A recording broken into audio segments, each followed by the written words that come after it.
Blood and fine wine usually do not mix unless you are serving the Russo family on a secluded Tuesday night. Everyone in Chicago's underground knew Dominic Russo's reputation, a ruthless man who could order a hit with a flick of his wrist and tear down a city block before the dessert course arrived. But nobody warned a timid, 22-year-old waitress named Chloe that her quiet attempt to be kind would drag her directly into the crosshairs of the city's most lethal syndicate. When she nervously raised her trembling hands to speak to the most feared man's mother, she didn't just break the heavy silence, she triggered an all-out war. Le Papillon was the kind of establishment where a single dinner cost more than a month's rent for most of its staff. Tucked away in the affluent heart of Chicago's Fulton Market district, it was a sanctuary of dim lighting, crystal chandeliers, and aggressively enforced exclusivity. Politicians, celebrities, and old-money billionaires dined here. But tonight, the atmosphere was thick with a suffocating, almost electric panic. "Wipe down that glass again. I swear to God, if there is a single smudge on his water goblet, I will fire you before the appetizers drop," Richard, the restaurant's general manager, hissed. His face was unnaturally flushed, and a bead of sweat traced the line of his tailored collar. Standing near the service station, clutching a silver tray against her chest like a shield, was Chloe Bennett. She was 22, naturally quiet, and possessed a talent for blending into the wallpaper. She had ash-blonde hair tied back in a neat, unremarkable bun, and wide, observant brown eyes that missed nothing but gave away even less. She needed this job. The medical bills from her late sister's prolonged illness were a crushing weight she carried every single day, and the tips at Le Papillon were the only thing keeping her head above water. "Who is it?" Chloe whispered to Harrison, the lead server, who was nervously adjusting his bow tie in the reflection of a silver-serving cloche. "Dominic Russo," Harrison muttered, his voice dropping an octave.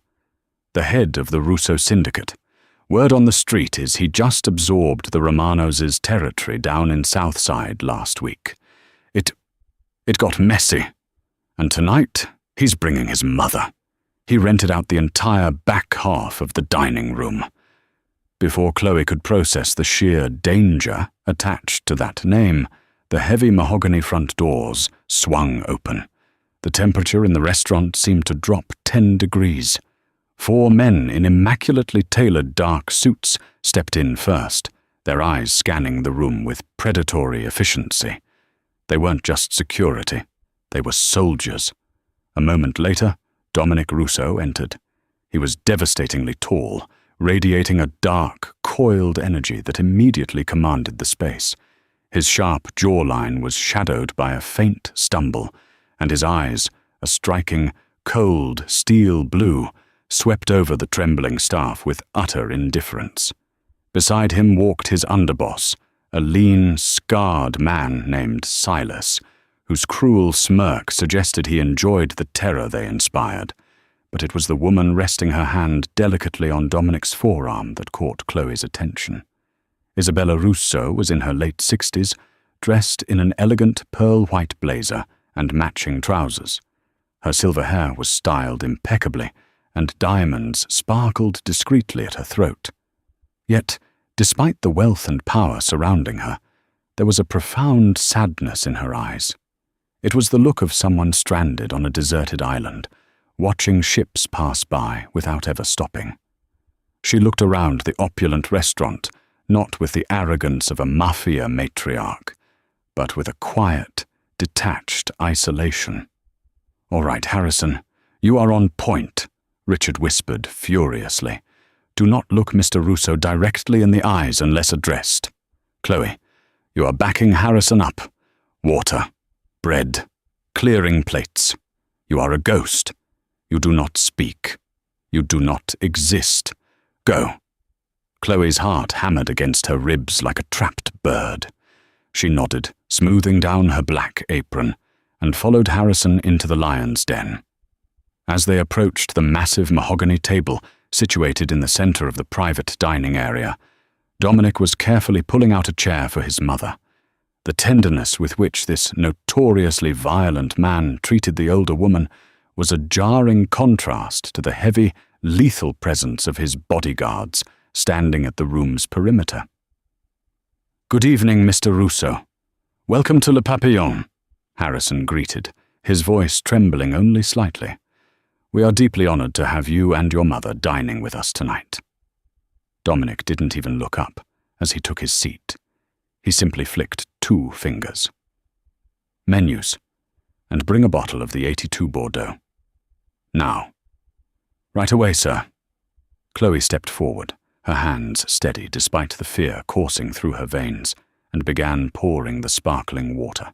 As she leaned in to fill Isabella's glass, she noticed the older woman tapping her fingers rhythmically against the table, her eyes darting between the lips of the people speaking around her. Isabella looked up at Chloe and smiled warmly. Chloe returned the smile, but as she stepped back, she realized something profound. Isabella hadn't reacted to the clinking of the water glasses, nor the booming voice of Silas, who was laughing loudly at a joke from one of the guards. Isabella Russo was profoundly deaf. 10 minutes later, the tension in the dining room had escalated from a simmer to a dangerous boil. Harrison had returned to explain the chef's specials. He stood beside Dominic, reciting the intricate details of the dry-aged wagyu and the butter-poached lobster. Dominic listened in silence, but Isabella looked frustrated. She picked up her menu, pointing to a specific dish, the Chilean sea bass, and looked up at Harrison, her brow furrowed. She made a subtle, sweeping gesture with her hand, then pointed to her throat, shaking her head. Harrison froze. He looked at Dominic, then back at Isabella. I'm sorry, Mum. The sea bass is excellent. Would you like that?" Isabella sighed, a sound of pure exhaustion. She tapped the menu again, violently shaking her head, and repeated the gesture. She then touched her chest, mimicking a coughing motion. "She wants to know if there's shellfish in the broth." Harrison panicked, his voice rising in volume as if speaking louder would somehow bridge the gap. "No shellfish, ma'am. It is very good." Dominic slammed his hand down on the table. The sharp crack echoed through the massive room, causing the crystal glasses to vibrate. Silas and the 4 guards immediately reached inside their jackets. "Do not yell at my mother," Dominic snarled, his voice deadly quiet, a stark contrast to the echoing slap. His steel-blue eyes locked onto Harrison, and for a second, Chloe genuinely thought she was going to witness a murder. "She is deaf, you idiot, not stupid, and she is asking about the garlic.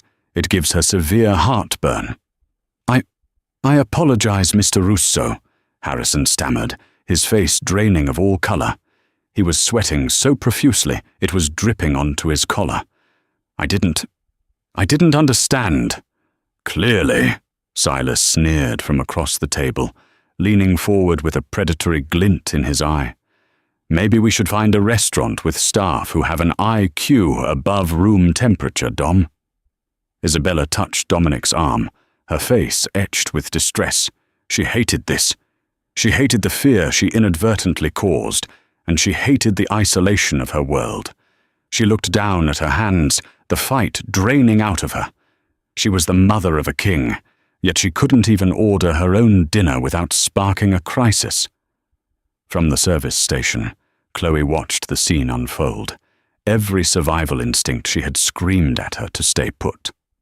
"You are a ghost," Richard had said. "You do not exist." If she stepped forward, she would draw the attention of Chicago's most dangerous men. If she made a mistake, she wouldn't just lose her job, she might lose her life. But looking at Isabella's defeated posture, Chloe saw her younger sister, Lily. She saw the years of frustration, the tears of not being understood, the agonizing loneliness of living in a world built for hearing people. Before her brain could logically stop her, Chloe's feet were moving. She stepped out from the shadows of the service station, gliding past a paralyzed Harrison, and positioned herself directly across the table from Isabella Russo. Silas instantly tensed, half standing. "Hey, back away!" Chloe ignored him. She ignored Dominic's piercing, lethal glare. She focused entirely on Isabella. Raising her hands gracefully, Chloe formed the shapes with practiced fluidity. Her hands danced in the air, expressing the words with a natural, comforting rhythm. "Good evening, Mom," Chloe signed, her facial expressions warm and empathetic. "The sea bass is cooked in a garlic herb butter, but I can ask the chef to prepare it plainly with lemon and olive oil. It is very mild. Would you prefer that?" The entire room seemed to stop breathing. Isabella's head snapped up. Her eyes, previously clouded with frustration, widened to the size of saucers. For a moment, she just stared at Chloe's hands, as if she were seeing a ghost. Then, a radiant, breathtaking smile broke across her face, a smile that shaved 20 years off her age. With lightning speed, Isabella's hands flew up in response. "You sign," Isabella responded, her signs sharp and elated. "Finally, someone in this city who doesn't just shout at me like an angry dog." Chloe couldn't help it. She let out a soft, genuine laugh, responding in kind. "I promise I won't shout. Plain sea bass, or perhaps the roasted chicken." "The sea bass with lemon, please," Isabella signed back, her shoulders completely dropping their tension. "And tell my dramatic son to stop terrifying the staff. He gives me a headache." Chloe's hands paused. Slowly she turned her head. Dominic Russo was staring at her. The anger had completely vanished from his features, replaced by a look of sheer, unadulterated shock. He wasn't looking at her like she was a waitress or a ghost. He was looking at her like she had just performed a miracle. "What did she say?" Dominic asked. His voice was no longer a snarl. It was low, raspy, and incredibly focused. Chloe swallowed hard, suddenly intensely aware of the 6-armed men staring at her. She would like the sea bass prepared with lemon and oil, sir. No garlic." Dominic's eyes narrowed slightly, tracing the lines of Chloe's face. "And the rest of it? What did she say right before you laughed?" Chloe's cheeks burned crimson. She debated lying, but Dominic Russo didn't seem like a man you lied to. She asked me to tell her dramatic son to stop terrifying the staff because it gives her a headache." Silas choked on his wine. One of the guards by the door had to suddenly look at the ceiling, coughing to hide a laugh. Dominic didn't laugh. Instead, a slow, dangerous smirk tugged at the corner of his lips. He leaned back in his chair, his massive frame relaxing, though his eyes never left Chloe's. "Is that right?" The atmosphere in the private dining room shifted entirely. What had been a high-stakes standoff transformed into an oddly intimate affair, centered completely around the young, shy waitress. Harrison was quietly dismissed by a flick of Silas's wrist, leaving Chloe to manage the table single-handedly. For the next hour, she moved seamlessly, pouring wine, clearing plates, and acting as a bridge between the isolated matriarch and her dark, brooding son. Through ASL, Isabella was a completely different person. She was witty, sharp, and fiercely protective of her boys, but deeply critical of their business. "He thinks I don't know what he does," Isabella signed to Chloe, while Dominic was briefly distracted by a hushed phone call from Silas. "He thinks I believe he imports olive oil. Olive oil! The boy comes home with bruised knuckles and expects me to think he was wrestling with Kalamata olives." Chloe bit the inside of her cheek to stop herself from laughing, signing back. "He just wants to protect you, I'm sure." "He needs a wife," Isabella signed abruptly, a mischievous glint in her eye. She pointed a manicured finger at Chloe. "You are very pretty, And you have kind hands. Are you married?" Chloe's heart did a violent flip. "No, Mum, I'm just a waitress," she signed frantically, her face flushing a deep shade of scarlet. "What is she asking you now?" Dominic's deep voice rumbled across the table. He had finished his phone call and was resting his chin on his steepled fingers, watching Chloe with a predatory intensity that made her skin prickle. "She was just complimenting the food, sir," Chloe lied smoothly, keeping her eyes downcast as she reached to clear his empty salad plate. Dominic's large hand suddenly shot out, his fingers lightly gripping her wrist. The touch was electric, burning through the thin fabric of her uniform sleeve. Chloe froze, her breath hitching in her throat. Silas, sitting across the table, immediately narrowed his eyes, tracking the movement. "Do not lie to me, Chloe," Dominic said softly. He had read her name tag. The way he said her name, rolling the syllables over his tongue, felt far too intimate. "My mother has not eaten a bite of her food in 10 minutes, so I will ask you again." "What is she saying?" Chloe looked at Isabella, who was watching the exchange with an amused, knowing smile. She asked if I was married," Chloe admitted, her voice barely above a whisper. Dominic let out a low chuckle, his thumb absent-mindedly stroking the inside of her wrist before he slowly let her go. "My mother is relentless. Forgive her. But it begs a different question."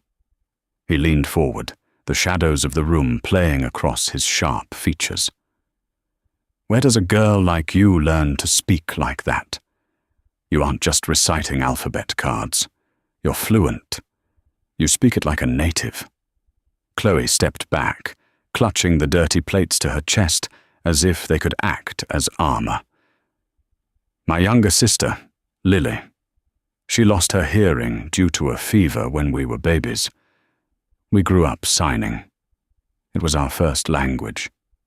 Dominic's expression softened, just for a fraction of a second, revealing a glimpse of the man beneath the monster. "Where is she now?" "She passed away, sir, 2 years ago." Silence fell over the table. Even Silas, who had been staring daggers at Chloe, looked away for a moment. Isabella, reading the shift in the room's energy and picking up on the word sister from Chloe's brief lip movements, reached out and gently squeezed Chloe's hand, offering a sad, understanding nod. "I am sorry for your loss," Dominic said, and to Chloe's surprise, he sounded entirely genuine. Family is everything. Losing it breaks a person. The rest of the dinner passed in relative quiet. When it was finally time for the Russo family to leave, the restaurant staff collectively let out a breath they had been holding for 2 hours. Dominic stood, buttoning his suit jacket. Isabella stood beside him, turning to Chloe one last time. She pulled the shy waitress into an unexpected, warm hug. "Thank you," Isabella signed against Chloe's shoulder. "You made me feel human tonight."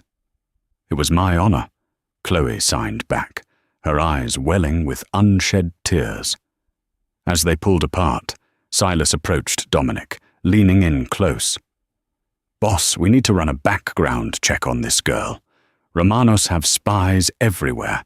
It's too convenient. A girl who perfectly speaks sign language just happens to be serving us tonight." Dominic didn't look at Silas. His eyes were locked on Chloe. "She's not a spy, Silas. She's just interesting."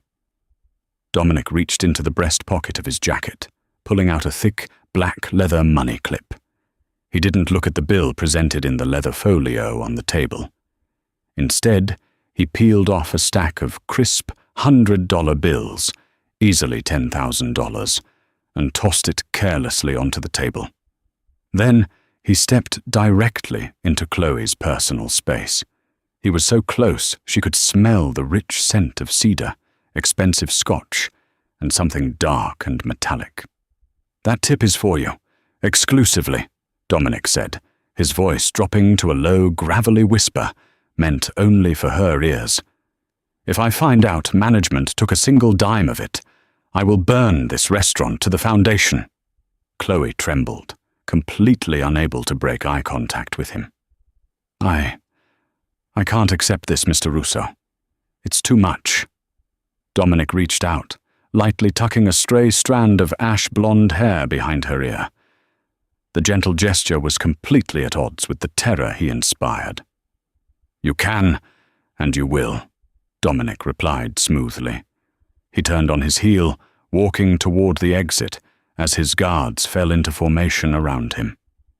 Just before he passed through the mahogany doors, he stopped and looked over his shoulder.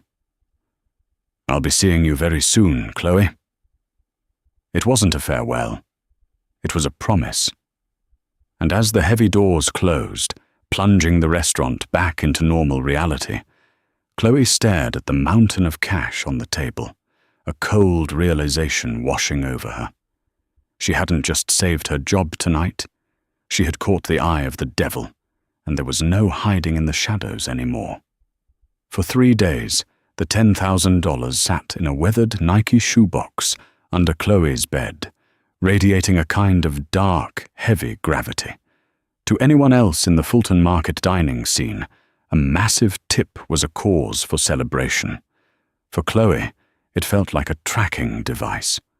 On Thursday morning, she finally gathered the courage to pack the crisp bills into her worn leather tote. She took the Blue Line train straight to the billing department of Rush University Medical Center. The linoleum floors and the sharp scent of antiseptic brought back a tidal wave of suffocating memories. The endless nights sleeping in uncomfortable plastic chairs, holding Lily's fragile hand as the monitors beeped a steady, tragic countdown. "A counter number, please," the clerk, a tired-looking woman named Brenda, asked without looking up from her screen. Chloe slid the final invoice across the counter.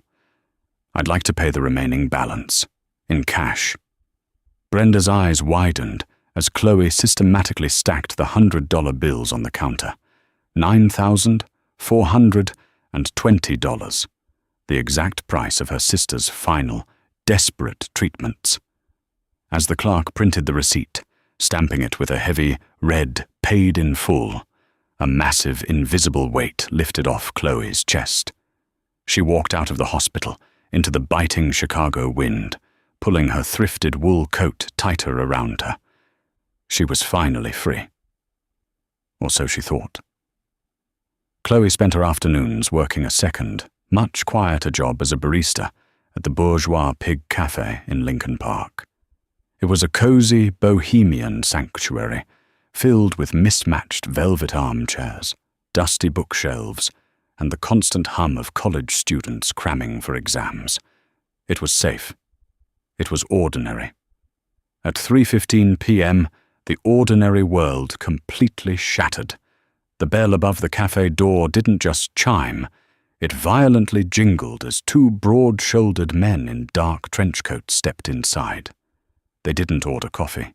They simply stood by the entrance, their cold eyes scanning the room, effectively paralyzing the 7 college students inside. The ambient chatter instantly died, replaced by a tense, suffocating silence.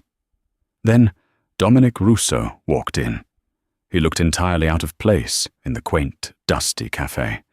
He wore a bespoke charcoal overcoat over a black turtleneck, exuding a dangerous, aristocratic power that sucked the oxygen out of the room. Close behind him was Silas, whose scarred face twisted into a sneer as he evaluated the modest surroundings. Chloe dropped the metal milk-frothing pitcher. It clattered against the tile floor, splashing white foam across her boots. Dominic's steel-blue eyes locked onto her immediately. He bypassed the line, walking directly to the wooden counter. Up close, in the harsh daylight, he was even more intimidating. The faint stubble from the restaurant was gone, replaced by a razor-sharp jawline and a gaze that felt like it could peel back her skin and read her thoughts. "Mr. Russo," Chloe breathed, her voice trembling. What are you doing here?" "I told you I would be seeing you soon, Chloe," Dominic said smoothly, his deep voice carrying easily in the dead, silent cafe. "I didn't take you for a barista, though I suppose it explains why you handle high-pressure environments so well." Silas leaned against the pastry display case, tapping his knuckles against the glass. "Cute place. Smells like cheap beans and student debt. Let's make this quick, boss." "Wait outside, Silas," Dominic commanded, not breaking eye contact with Chloe. "Dom, we don't have time. I said wait outside." The lethal drop in Dominic's tone left absolutely no room for debate. Silas's jaw tightened visibly, his eyes flashing with a dangerous, resentful fire, before he pushed off the counter and stalked out the door, the two guards following him. Left alone with the Mafia boss, Chloe felt her pulse hammering in her ears. "If you are here about the money, I already spent it. I used it to pay off the medical debt at Rush Hospital." Dominic's expression softened imperceptibly. "I didn't come for the money. I came for you." Chloe took a physical step back, her back hitting the espresso machine. "I don't understand." "My mother has refused to eat since Tuesday night," Dominic stated, his tone shifting from intimidating to something resembling exhausted frustration. "She claims the staff at the estate treats her like a porcelain doll with a broken brain. She fired her last companion 3 weeks ago because the woman kept shouting at her, thinking volume cured deafness. Isabella wants you." "Me?" Chloe gasped. "I'm not a caretaker. I pour coffee and serve sea base." "You speak her language. More importantly, you treat her like a human being," Dominic countered, leaning his forearms on the counter, invading her personal space. The scent of cedar and expensive cologne washed over her. "I am offering you a position, full-time companion and translator for Isabella Russo. You will move into my family's estate in Lake Forest. All of your living expenses will be covered." "Move in?" Chloe's eyes widened in sheer panic. "I can't just leave my life. I have a lease, I have jobs. I am paying you $50,000 a month, Chloe." The number hit her like a physical blow. 50,000. A month. It was an astronomical, life-altering sum. It was the kind of money that could pull her out of the cycle of poverty forever. I can't," she stammered, fighting the overwhelming temptation. "Your world, Mr. Russo. It's dangerous. I saw the men you travel with. I saw how your underboss looks at me. I just want a quiet life." Dominic's eyes darkened, leaning in so close his lips were mere inches from her ear. "You think you are safe here? My enemies, the Romanos, already know what happened at the restaurant. They know a young waitress caught my mother's attention. In my world, that makes you a vulnerability. If they want to get to me, they might use you to do it." Chloe's blood ran cold. The lingering fear she had felt over the shoebox of money suddenly magnified 100-fold. "Are you threatening me?" "I am protecting you," Dominic corrected, his voice dropping to a gravelly whisper. "Within the walls of the Lake Forest estate, you are untouchable. Out here, waiting for the blue line at midnight, you are a target. Pack your things. A car will be waiting outside your apartment at 6 o'clock. He didn't wait for her to agree. Dominic straightened up, his towering frame casting a long shadow over the counter. He pulled a pristine white business card from his pocket, setting it next to the spilled milk. "Don't be late, Chloe. I despise waiting." The Russo estate in Lake Forest was not a house. It was a fortress disguised as a 1920s Gatsby-esque mansion. Set back on 20 acres of heavily wooded land bordering Lake Michigan, the property was surrounded by 10-foot wrought-iron gates, security cameras hidden in the stonework, and men in dark suits casually patrolling the perimeter with suppressed weapons holstered under their coats. Chloe arrived precisely at 6 p.m., her meager belongings packed into 2 duffel bags. She felt entirely insignificant as the massive oak front doors swung open, revealing a breathtaking foyer of imported Italian marble, sweeping double staircases, and a chandelier that looked like it belonged in Versailles. "Welcome to the Lion's Den," a dry voice echoed. Silas stood at the top of the stairs, looking down at her with unfiltered contempt. "The boss is out handling a shipment. The old lady is in the East Wing greenhouse. Try not to break anything, waitress. Everything in this room is worth more than your life." Ignoring the underboss's hostility, Chloe followed a silent, uniformed housekeeper through a maze of corridors until the heavy air of the mansion gave way to the humid, floral scent of an indoor conservatory. Isabella Russo was kneeling by a row of vibrant blue orchids, her hands covered in potting soil. When she saw Chloe, her face lit up with a brilliant, joyful smile. She quickly wiped her hands on her apron and hurried over, pulling Chloe into a tight embrace. "You came," Isabella signed enthusiastically, her eyes sparkling. "I told Dominic I would refuse to eat his chef's terrible risotto until he brought you here." Chloe couldn't help but smile, her anxiety melting away in the warmth of the older woman's presence. "He can be very persuasive, though I think $50,000 had something to do with it." Isabella laughed, a soft, breathless sound. "My son throws money at everything he doesn't understand. But I am glad he did. Come, let me show you the roses." Over the next 3 weeks, Chloe's life fell into a surreal rhythm. By day, the mansion was a peaceful sanctuary. She spent hours with Isabella, walking the sprawling grounds, translating classic movies, and sharing stories about her sister, Lily. Isabella, in turn, shared stories of a younger, softer Dominic, a boy who used to play the piano before the violent legacy of his father dragged him into the underworld. But by night, the gilded cage showed its true colors. Black SUVs would arrive at all hours. Deep, angry voices echoed from Dominic's private study. Chloe learned to navigate the house like a ghost, keeping her head down whenever Dominic's capos were roaming the halls. Her relationship with Dominic himself was a confusing storm of contradictions. Sometimes he was the ruthless Mafia don, barking orders that made hardened killers flinch. Other times, she would find him standing in the doorway of the greenhouse, silently watching her sign with his mother, his harsh features softened by an unreadable emotion. One evening, after Isabella had gone to bed, Chloe was in the mansion's massive industrial kitchen, brewing a cup of chamomile tea. The house was supposed to be empty. Dominic was out at a sit-down with a city alderman. Suddenly, she heard heavy footsteps approaching the kitchen. She instinctively shrank back into the shadowy alcove of the walk-in pantry, pulling the door mostly shut. It was Silas, and he wasn't alone. Following the underboss was a man Chloe didn't recognize.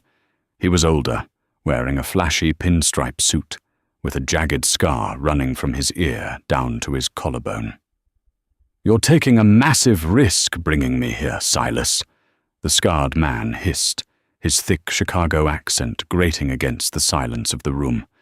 "If Russo's guards catch me—" "The guards on the north gate belong to me, Vinny," Silas snapped, pouring himself a glass of whiskey from a crystal decanter on the counter. "Dominic is getting weak. He's distracted. Ever since he brought that little blonde waitress into the house, he's been acting like a glorified babysitter instead of a boss. The Romanos are bleeding our Southside territory, and Dom won't authorize a strike." Chloe pressed her hand over her mouth, her heart slamming against her ribs so violently she was certain they could hear it. Vinny Romano, he was the enemy. "So, what's the play?" Vinny asked, leaning against the marble island. "The Field Museum Gala this Saturday," Silas said smoothly, taking a sip of his drink. Dominic is attending to maintain his public philanthropy cover. The old lady is staying here, but he's bringing the waitress as his +1. He thinks it makes him look normal. And, Silas smiled, a terrifying, predatory expression. I'll make sure his personal security detail is delayed. When he steps out onto the south terrace for a smoke, your shooters move in. 2 to the chest, 1 to the head. Clean. With Dominic gone, I take over the syndicate, and we split the south side territory 50-50, just like we agreed. Vinny chuckled darkly. And what about the girl? Collateral damage. Silas shrugged indifferently. Toss her in the lake. Nobody will miss a coffee-slinging orphan. In the pantry, Chloe stopped breathing. A wave of dizziness washed over her. She took a tiny step backward, desperate to put more distance between herself and the door. Crack. Her heel stepped squarely onto a fallen, dry piece of uncooked pasta on the pantry floor. In the dead silence of the kitchen, it sounded like a gunshot. The conversation outside instantly ceased. Did you hear that? Silas's voice dropped to a lethal whisper. Chloe's blood turned to ice. She heard the distinct, terrifying sound of a leather holster snapping open, followed by the metallic slide of a handgun being cocked. Heavy, deliberate footsteps began moving slowly toward the pantry door. The heavy, rhythmic thud of Silas's leather shoes against the Italian marble floor sounded like the ticking of a doomsday clock. Inside the darkened walk-in pantry, Chloe pressed her spine against the cold stainless steel shelving, squeezing her eyes shut. The scent of dried oregano, imported olive oil, and aged balsamic vinegar was suddenly suffocating. Her lungs burned as she forced herself to hold her breath. Come out, whoever you are," Silas taunted softly, his voice dripping with malice. The metallic snick of his handgun safety being disengaged echoed through the cavernous kitchen. He was 3 feet away. The pantry door handle began to turn, a slow, agonizing rotation that promised absolute doom. Chloe's hand instinctively drifted toward a heavy cast-iron skillet resting on the shelf beside her, though she knew she stood 0 chance against a trained syndicate killer. Just as the door cracked open, letting in a sliver of pale moonlight from the kitchen windows, the massive double doors leading to the dining room violently banged open. "Silas!" Dominic's voice was a thunderclap in the tense silence. It was commanding, furious, and filled with a lethal authority that made the very air in the room vibrate. Silas instantly froze, his hand snapping away from the pantry door. He swiftly holstered his weapon under his suit jacket, pasting on a mask of forced calm as he turned to face his boss. "Dom," Silas said, his voice entirely too bright. "You're back early. I thought the sit-down with the alderman was scheduled until midnight." "The alderman talks too much and drinks too little," Dominic replied coldly. His heavy footsteps entered the kitchen. "Why is your weapon drawn in my house, Silas? And who went out the back service door? The security sensors on the perimeter wall just tripped." In the pantry, Chloe strained to listen. Vinny Romano must have bolted the second he heard Dominic's voice. Just a stray dog setting off the motion sensors by the rose garden. "Boss," Silas lied smoothly, not missing a single beat. "And I drew my piece because I heard a noise in the kitchen. Thought we might have a prowler. You know we can't be too careful with the Romanos pushing our borders." A heavy, oppressive silence followed. Chloe could picture Dominic's steel-blue eyes dissecting his underboss, searching for the crack in the lie. "A stray dog," Dominic repeated, his tone entirely devoid of belief. "Ensure the perimeter is locked down.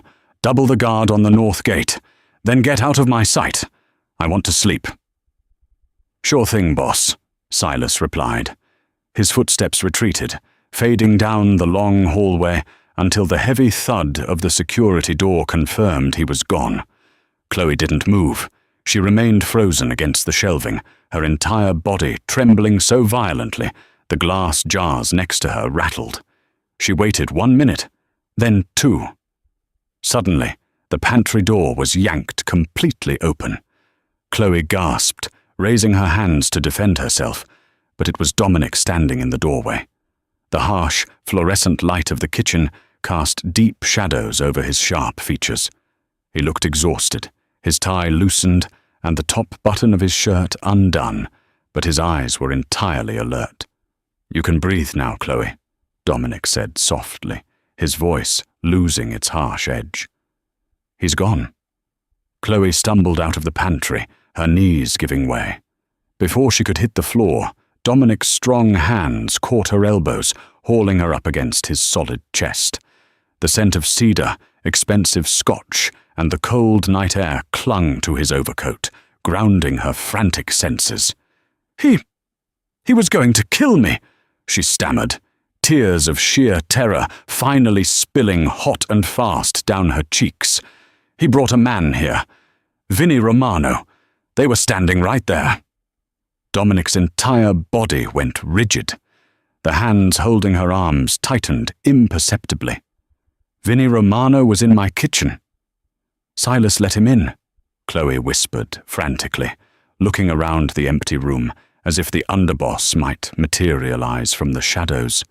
She suddenly realized the kitchen was too open, too exposed. If Silas had bugged the room, they were both dead. Acting on pure instinct, Chloe grabbed the lapels of Dominic's expensive coat and pulled him downward. "Do not speak," she commanded, transitioning instantly to ASL, her hands flashing in the dim light. "The house might be listening. Silas is planning to kill you."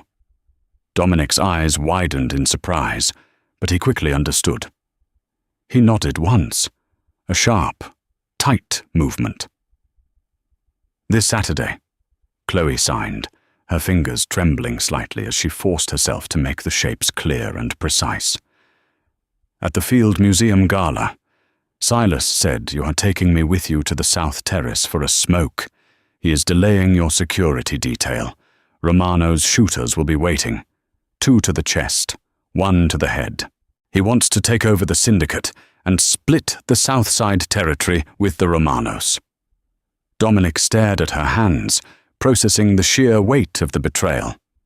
Silas wasn't just a soldier. He was Dominic's oldest friend in the life. They had bled together on the streets of Chicago.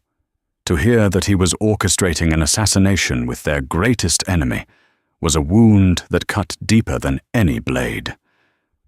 For a long moment, Dominic stood entirely still, a terrifying dark storm gathering in his steel-blue eyes. The Mafia Don was processing the data, calculating the variables, and preparing for war.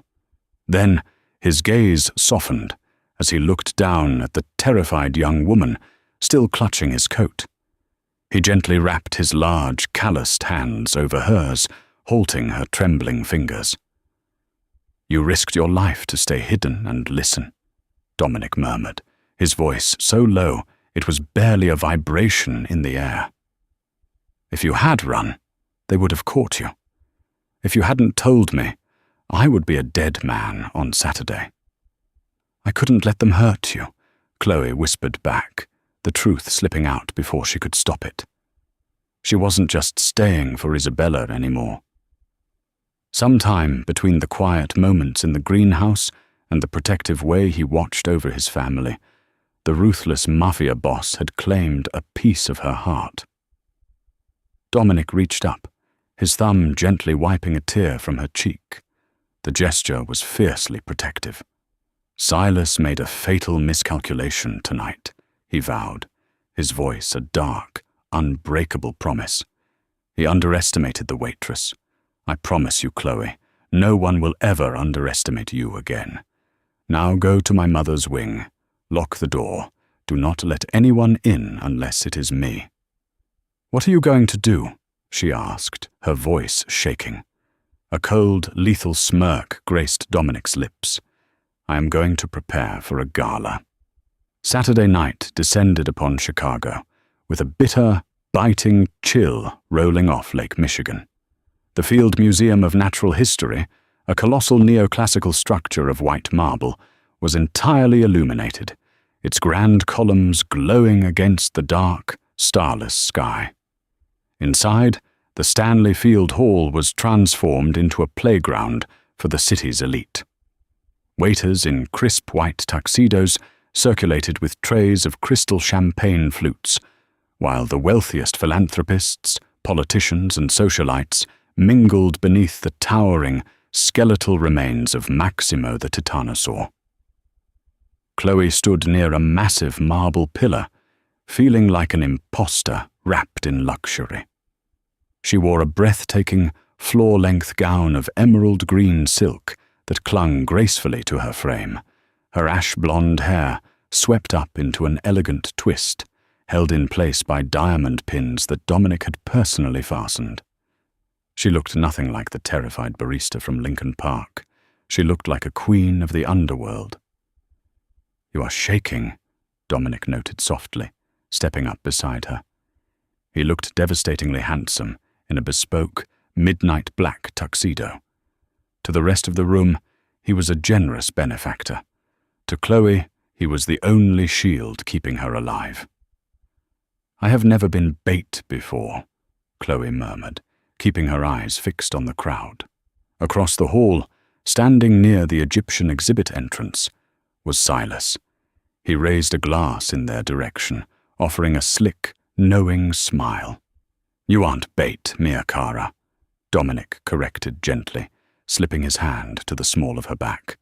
The touch sent a jolt of electricity through her spine. "You are the distraction. Silas expects me to be so focused on showing you off that I won't notice the snare tightening around my neck."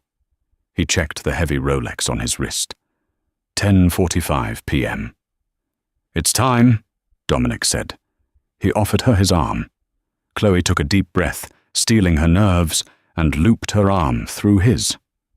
Together they navigated the crowded hall, walking purposefully toward the heavy glass doors that led to the south terrace. The moment they stepped outside, the roar of the gala faded, replaced by the howling wind and the rhythmic crashing of the lake's dark waves against the concrete breakers below. The terrace was deserted, shrouded in heavy shadows. "Cold?" Dominic asked loudly, his voice carrying over the wind. He slipped off his tuxedo jacket and draped it over her bare shoulders. It was the exact move Silas had predicted, Dominic playing the protective gentleman, leaving his own chest exposed. From the darkness near the stone balustrade, 3 figures stepped out. They were dressed in black tactical gear, their faces obscured by ski masks. The dull, menacing gleam of suppressed firearms pointed directly at Dominic's heart. The terrace doors opened again behind them. Silas stepped out into the freezing air, closing the heavy doors to seal them in. "It really is a beautiful night for a tragedy," Silas sneered, pulling his own weapon from his shoulder holster. He didn't point it at Dominic, he pointed it directly at Chloe. Dominic didn't flinch. He didn't reach for his own gun. He simply stood there, a towering monument of calm. "Treason is a heavy cross to bear, Silas. Are you sure Vinnie Romano is going to let you live long enough to enjoy my territory?" "Vinnie knows I have the loyalty of the capos," Silas barked, his confidence masking a flicker of nervous energy. "You got soft, Dom. You let an old deaf woman and a blonde coffee slinger distract you from the business. The families need a leader with teeth, not a babysitter." "I see," Dominic said smoothly. He looked at the 3 masked shooters. "And you 3? Vinnie pays well, I assume?" "Shut up," Silas snapped. "Put him on his knees. I want him looking at the lake when it happens." The 3 men moved forward, their weapons raised. But instead of aiming at Dominic, they moved in a swift, coordinated strike, turning 180 degrees. In a fraction of a second, 3 suppressed barrels were pointed squarely at Silas's head. Silas froze, his eyes bugging out in sheer disbelief. What the hell are you doing? I gave you the order. The man in the center reached up, pulling off his ski mask. It wasn't one of Vinnie Romano's hitters. It was Marcus, Dominic's most trusted lieutenant, a man Silas believed he had bought off weeks ago. You gave an order to the boss's men, Silas, Marcus said, his voice devoid of any emotion. Did you really think the North Gate guards wouldn't report Vinnie Romano walking onto the estate? We've been tracking your little coup for a month. We were just waiting to see how deep the rot went. The gun in Silas's hand trembled. He looked from his former soldiers to Dominic, realizing with crushing finality that he had walked blindly into his own execution. "Dom, wait," Silas pleaded, dropping his weapon to the stone floor. It clattered loudly against the marble. "We grew up together. We bled for this family. You can't do this." "You brought a rat into my mother's home," Dominic said, his voice dropping to a terrifying absolute 0. The gentleman philanthropist was completely gone. The ruthlessly efficient king of the Chicago syndicate stood in his place. "You pointed a gun at the woman I intend to marry." Chloe gasped, her head snapping up to look at Dominic. "Marry?" Dominic didn't look at her. His eyes were locked on the traitor. He pulled a heavy silver M1911 from the waistband of his trousers. "Family is everything, Silas, and you broke the family." Dominic raised the weapon. Pfft! The suppressed shot was barely louder than the crashing waves of Lake Michigan. Silas collapsed backward, his lifeless body hitting the stone terrace with a hollow thud. Chloe squeezed her eyes shut, turning her face into Dominic's chest. She felt his strong arms immediately wrap around her, shielding her from the gruesome reality of his world. "Clean it up," Dominic ordered his men, his tone returning to business. "Ensure the Romano family receives the body. Leave a message. Tell Vinnie the South Side is closed for business." "Yes, boss." Dominic turned, guiding Chloe gently back toward the glass doors of the gala. The transition was jarring, from cold-blooded execution back to the warmth and light of high society in a matter of seconds. Before they stepped inside, Dominic stopped in the shadowed alcove of the doorway. He looked down at her, his expression softer, more vulnerable than she had ever seen it. "I meant what I said," he murmured, his hands gently framing her face. "I dragged you into the dark, Chloe. I exposed you to monsters. But I will spend the rest of my life making sure nothing in this world ever hurts you again. You are under my protection. Always." Chloe looked up into those steel blue eyes, seeing past the blood and the violence to the man who loved his deaf mother, who rewarded kindness, and who had just torn his empire apart to keep her safe. She wasn't just surviving anymore. She had found her place. "I know," she whispered, leaning up to press her lips against his. The kiss was a seal, a promise, and a surrender.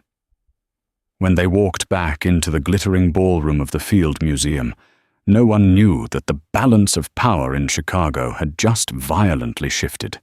They only saw a powerful man and the fiercely beautiful woman standing at his side, holding his hand as if she owned the world. Wow, what an incredible journey of courage, loyalty, and unexpected love. From a shy waitress trembling in the shadows to the fearless queen of a Chicago Mafia empire, Chloe proved that kindness and bravery are the most powerful weapons of all. Dominic and Chloe's story shows us that sometimes the darkest worlds can hide the most fiercely protective hearts. Did you see that massive twist coming at the Field Museum? Let me know in the comments below if you thought Silas was actually going to get away with his betrayal. If you loved this thrilling Mafia romance drama and want to hear more heart-pounding stories about hidden identities, dramatic twists, and justice being served, please hit that like button, share this story with your friends, and subscribe to the channel. Don't forget to ring the notification bell so you never miss out on our next high-stakes storytelling adventure. Thank you for listening, and we will see you in the next video.